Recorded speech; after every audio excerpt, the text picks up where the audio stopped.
Hello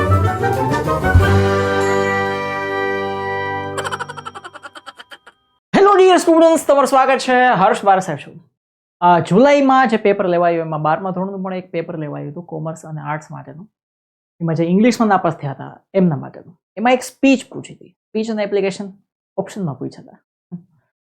ગયા વખતે માર્ચમાં જે એપ્લિકેશન નહોતી પૂછીને જે હોબાળો થઈ ગયો હતો, સ્પીચ અને એપ્લિકેશન ઓપ્શનમાં રાખ્યા હતા. બની શકે એવું આવતી જે માર્ચ 2024ની પરીક્ષા હોય એમાં પણ સ્પીચ અને એપ્લિકેશનને ઓપ્શનમાં રાખે. તો એ જે સ્પીચ છે એ લખ્યું છે મેં જુલાઈ 2023. 12માં કોમર્સ આર્ટ્સ બેમાં સરખું જ પેપર હોય. પછી આઈટી વાળા હોય એને આઈટીઆઈ વાળા એને પણ આ જ પેપર આવે. સાયન્સ વાળાનું અલગ પેપર હોય. તો આપણે રોજ ને રોજ કંઈક ને કંઈક જે બોર્ડમાં પૂછાયેલું છે એનું સોલ્યુશન કરતા જ રહીએ છીએ. તો તમારું સ્વાગત છે. જો અહીંયા સ્પીચ જે પૂછાઈ હતી ને કઈ હતી? You are the captain of football team. તમે ફૂટબોલ ટીમના કેપ્ટન છો. કઈ ફૂટબોલ ટીમ? ભારતની નહીં, ગુજરાતની નહીં, તો તમારી સ્કૂલની. Your team won. તમારી ટીમ વોન એટલે જીતી ગઈ છે ફાઇનલ મેચ ડિસ્ટ્રિક્ટ લેવલે. એટલે કે શું કહેવાય, જિલ્લા લેવલની જે મેચ હતી એ જીતી ગઈ.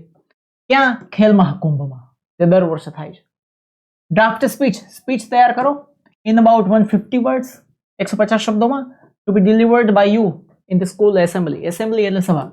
સ્કૂલની જે સભા થાય એની અંદર તમારે આ સ્પીચ આપવાની છે. 150 શબ્દો, ભલે એ લખે 150 શબ્દો, પણ 200 શબ્દો ઉપર કરી દેવાના. એટલે કે જે મેં આટલી કરી છે આ સ્પીચ તૈયાર જે કરી છે એટલી તમારે લખવાની. ગણવાના નહીં શબ્દો લખીને કે 1 2 4 5 ગણે કુંડા નહીં ગણવાના. એટલે આ સ્પીચ કામની છે, તમારી સ્કૂલની પરીક્ષામાં પૂછાઈ શકે. જુલાઈ 2023 12 કોમર્સ આર્ટ્સ. આ બધા પોઈન્ટ આપ્યા છે. આ પોઈન્ટનો ઉપયોગ કરીને તમારે સ્પીચ તૈયાર કરી દેવાની. બરાબર? તો સ્પીચની અંદર સૌથી પહેલા જો આવી રીતે સ્પીચ આપતા હોય છે ને, અમે રાખ્યું છે માણસ એક જે સ્પીચ આપે. સ્પીચની અંદર સૌથી પહેલા લખવાનું ગુડ મોર્નિંગ એવરીવન. બધાને ગુડ મોર્નિંગ કહી શકાય, ગુડ આફ્ટરનૂન કહી શકાય, બધું. પછી રિસ્પેક્ટેડ પ્રિન્સિપાલ, માનનીય આચાર્ય, ટીચર્સ એટલે કે શિક્ષકો, સ્ટાફ એટલે કે જે બીજા બધા હોય, અને માય ડિયર સ્કૂલમેટ્સ, અને મારા વાલા સ્કૂલમાં ભણતા, મારી સાથે ભણતા બધા. ત્યાં એમ નહીં લખવાનું માય ડિયર સ્ટુડન્ટ્સ, તમારા થોડા સ્ટુડન્ટ થાય છે. સ્કૂલમેટ ના લખો તો તમારે ફ્રેન્ડ્સ લખી શકાય, માય ડિયર ફ્રેન્ડ્સ. પણ સ્કૂલમેટ બરાબર છે. અમુક તમે જે ટોપિક શીખો ને એ ટોપિકમાંથી અમુક નવા શબ્દો શીખતા રહેવાના. કારણ કે એ નવા શબ્દો તમે પેપરમાં લખ્યા હોય તો ચેક કરતા તે ખબર પડે, ઓહો આના આવા બધા શબ્દ આવડે છે, તો ઇંગ્લિશમાં તો કંઈ માણસ હશે જોરદાર. એટલે એ શબ્દોનો ઉપયોગ કરવાનો. હવે સ્પીચ શરૂ થાય છે. I am standing here. હું અહીં ઊભો છું સ્ટેજ ઉપર. જો આ ભાઈ ઊભો છે ને એવી રીતે હું અહીં ઊભો છું સ્ટેજ ઉપર. Today as the captain of the football team. As એટલે કે તરીકે, ફૂટબોલ ટીમના કેપ્ટન તરીકે હું આજે સ્ટેજ ઉપર ઊભો છું.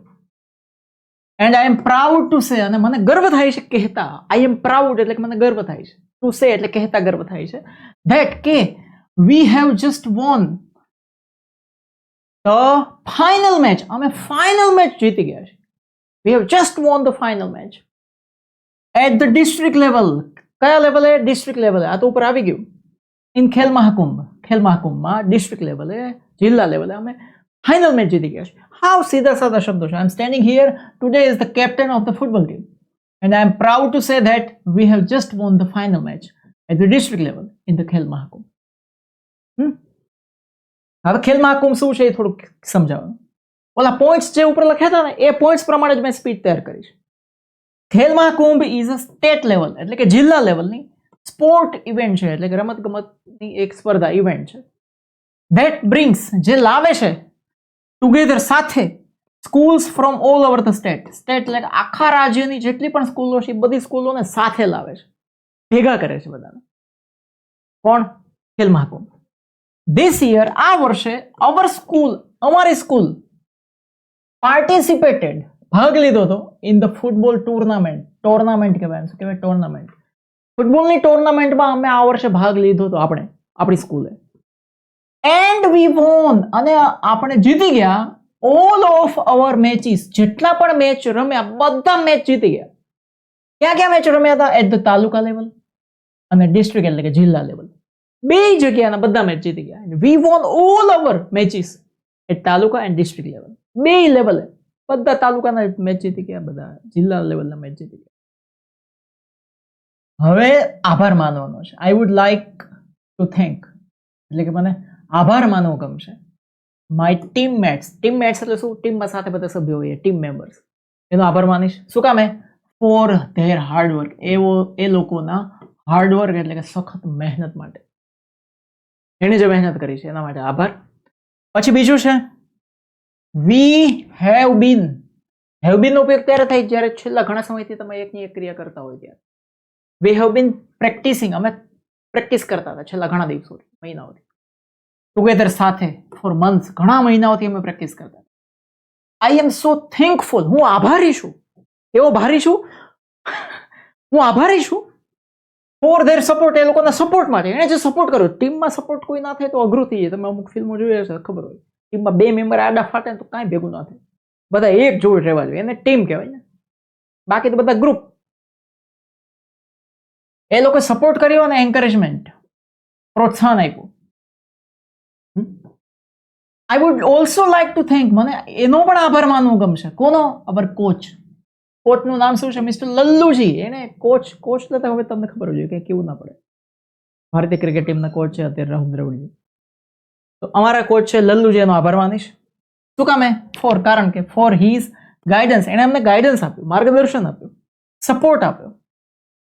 હી હેલ્પ્ડ અસ. એને અમને મદદ કરી ટુ બીકેમ બેટર પ્લેયર્સ. સારામાં સારા પ્લેયર બનવામાં, વધારે સારા પ્લેયર બનવામાં મદદ કરી. And he has ટોટ. ટોટ એટલે ટીચનું ભૂતકાળ છે. એને અમને શીખવાડ્યું ધ ઇમ્પોર્ટન્સ ઓફ ટીમવર્ક. ટીમવર્કનું મહત્વ શું છે? ટીમવર્કનું મહત્વ શું છે એ એને શીખવ્યું. કોચ જ શીખવાડી છે.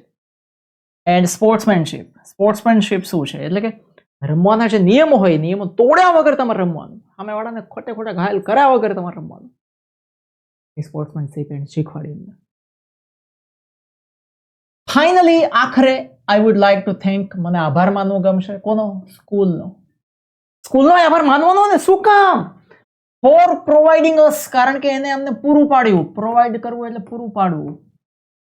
શું પૂરું પાડવું? ધ ઓપોર્ચ્યુનિટી, એટલે કે તક. અમને તક આપી to play football. Football school જ રમવાના અંદર ફૂટબોલ તો ક્યાં ચૂલામાંથી શીખીને આવત, જીતીને આવત અમે જિલ્લા લેવલની ચેમ્પિયનશિપ.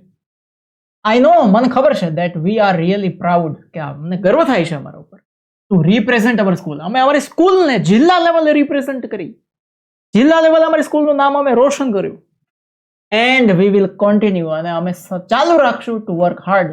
સખત મહેનત કરવાનું to make our school proud. જેથી કરીને અમારી સ્કૂલને અમારા ઉપર ગર્વ થાય એવું કામ કરવાનું અમે ચાલુ રાખશું. કોંગ્રેચ્યુલેશન્સ. આભાર બધાનો. સોરી, અભિનંદન. કોંગ્રેચ્યુલેશન્સ એટલે અભિનંદન ટુ ઓલ પ્લેયર્સ. બધા જ પ્લેયર જે રમતા હતા બધાને અભિનંદન. કોચ સરને પણ અભિનંદન, પ્રિન્સિપાલ સરને પણ અભિનંદન, મેનેજમેન્ટ જે સ્કૂલનું છે એને પણ અભિનંદન. શું કામ? Four there inspiration. એમણે અમને જે પ્રેરણા આપી એના માટે અને સપોર્ટ આપ્યો એના માટે. વી કુડન્ટ હેવ ડન ઇટ. અમે વિધાઉટ યુ, તમારા વગર એટલે player, coach sir, principal sir, management, આમના કોઈના વગર અમે આવું કરી શક્યા હોત નહીં. આ જીત મેળવી શક્યા હોત. વી couldn't have done it without you.